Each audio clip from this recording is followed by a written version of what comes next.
Bem, coletiva do Fernando Diniz aqui na sala de coletiva aqui do Maracanã. Gabriel Amaral, Raiz Tricolor. Ih, parece que eu comecei a pergunta. Eu fui me apresentar, parecia que eu tava fazendo a pergunta Mas enfim, estamos aí. Coletiva aqui, e aí, vamos lá, assim, a gente já começa falando sobre alguns tópicos da coletiva, porque a prioridade é ouvir o Diniz, depois do empate contra o Flamengo por 0 a 0, onde o Fluminense foi bem superior ao Flamengo em boa parte do jogo. Se quiser deixar um like aqui nesse vídeo, eu te agradeço bastante. Se você gostar do vídeo, é claro, né? E se inscrever aqui também no canal se você quiser acompanhando mais conteúdo do Fluminense. Cara, eu vou começar com o assunto arbitragem, que foram 3 perguntas relacionadas ao assunto arbitragem. Uma delas sobre a arbitragem do jogo em si, feita até pelo pessoal de Libras, né, que está participando das coletivas do time do Rio. Teve uma outra também pedindo para o Diniz analisar, que foi do Caio Bloch pedindo para analisar a arbitragem a arbitragem como um todo. E teve uma, até que foi feita pelo UOL, que é aquela pergunta que ele tem que fazer e o Diniz tem que responder do jeito que respondeu. Acho que meio caminho é meio por aí. Vou botar os 3 aí em sequência, mas também vai ter uma outra coisa que depois da pergunta de arbitragem é interessante também da gente poder falar. Tem mais assuntos, né? A gente vê uma constância, um desenvolvimento do futebol para melhorar o tempo corrido do futebol. Então, os torcedores, e a gente faz futebol, a imprensa, a equipe técnica, os gestores, os jogadores, nós fazemos futebol, além de amar o futebol, a gente também quer entregar o produto para o torcedor. Entregar o produto de qualidade dentro de campo, de um espetáculo, como é um clássico do Flamengo e Fluminense.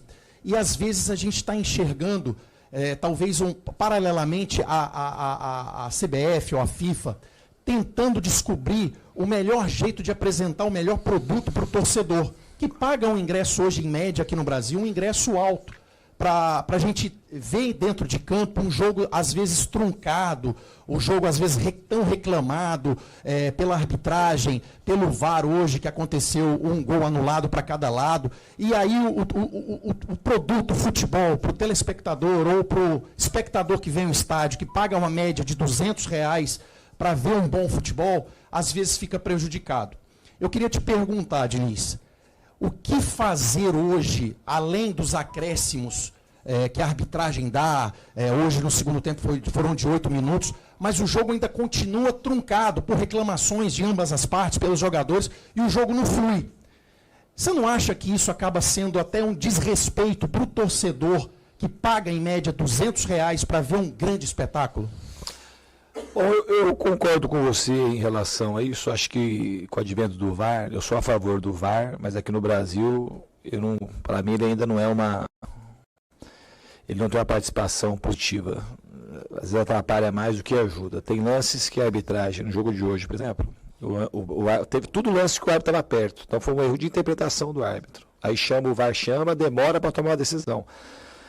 Então, poderia ter resolvido no campo as coisas. E o que mais me incomoda é a falta de uniformidade de critério. A gente sempre tem reuniões quando vai começar os campeonatos e elas não adiantam para nada praticamente. Porque vai lá, se explica um monte de coisa e cada árbitro apita o jogo de uma maneira. E o que me incomoda mais é a falta de critério e a maneira como deixa o jogo ficar picotado e quem não quer jogar acaba se beneficiando do jogo.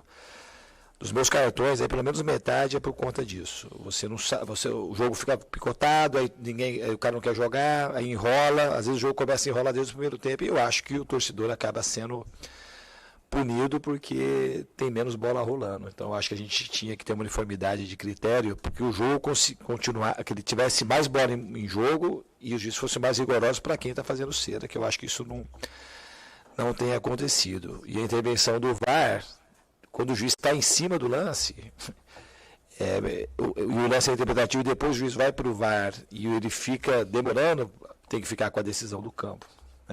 Saiu vaiado pelas 2 torcidas, apitou 45 faltas, deu 13 cartões ao total. O VAR apareceu 3 vezes em 3 lances capitais da partida. Sei que você não gosta muito de tocar no tema de arbitragem nas suas coletivas, evita falar sobre.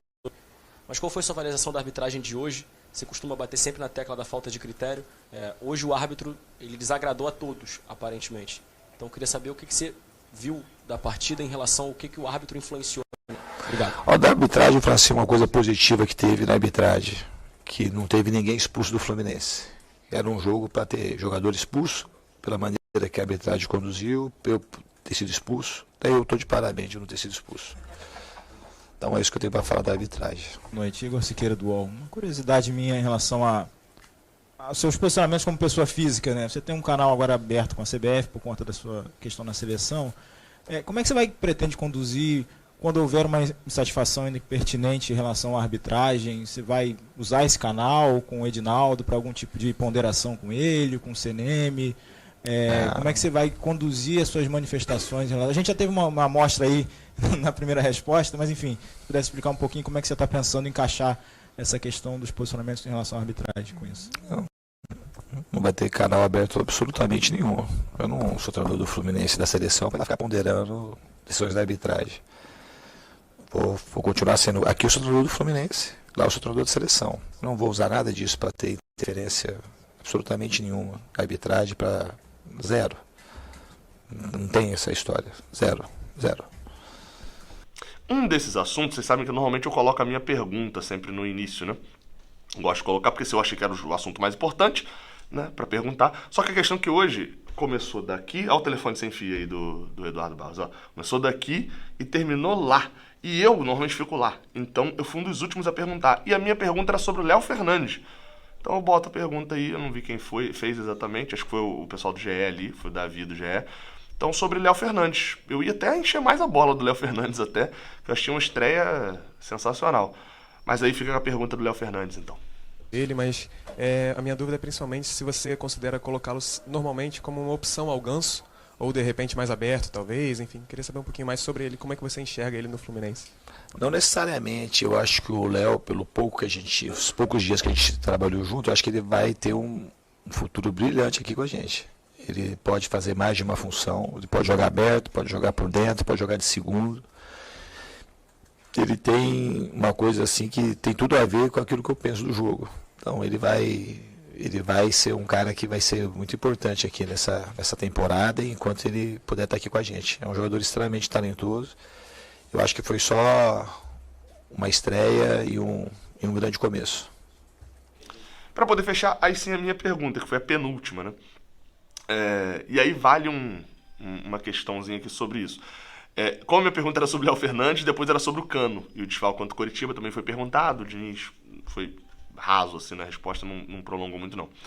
E aí, enfim, dentro dessa questão, eu fiquei pensando, acho que eu nem vou fazer pergunta não. Aí eu lembrei que o Keno não jogou. Foi um dos grandes destaques na final do Carioca e não jogou. O Fla-Flu da Copa do Brasil, os dois, também não jogou hoje. E aí, enfim, já que eu não tenho como falar de quem estreou, né, eu faço isso inclusive na pergunta. Eu vou deixar minha pergunta e vou deixar a resposta do Diniz, mas assim, é estranho o começo da resposta do Diniz, porque ela não faz o menor sentido. Assim, se tivesse... A gente empatou. Se tivesse sido 2-0 o Fluminense, eu não faria essa pergunta. Faria, pô. Eu já fiz pergunta, entre aspas, né, elogiosa em derrota, já fiz pergunta crítica em vitória. E o Diniz sabe. O que mais me estranha é que vocês não acompanham aqui o Raiz Tricolor, vocês sabem disso, já viram várias respostas do Diniz. O Diniz sabe disso. Que eu não entro nessa lógica da pergunta resultadista. Enfim, tomara que não seja uma questão por conta das notícias ainda, porque, né, ele garantiu, falou, não é nada pessoal, tá tudo de boa. Eu espero que não, porque aí atrapalha o meu trabalho e atrapalha o dele também, né? Que vai ter que ficar respondendo em coletiva toda vez, olhando como se tivesse um negócio sorrateiro. Não, você pergunta sobre o Keno, é um jogador que faz falta nesse time, e eu queria entender outras formas de substituir. É difícil substituir o Keno? Ele respondeu, no final das contas. Mas essa cutucada achei bem desnecessáriazinha no início. Mas segue aí com a resposta. Gabriel Amaral, Raiz Tricolor.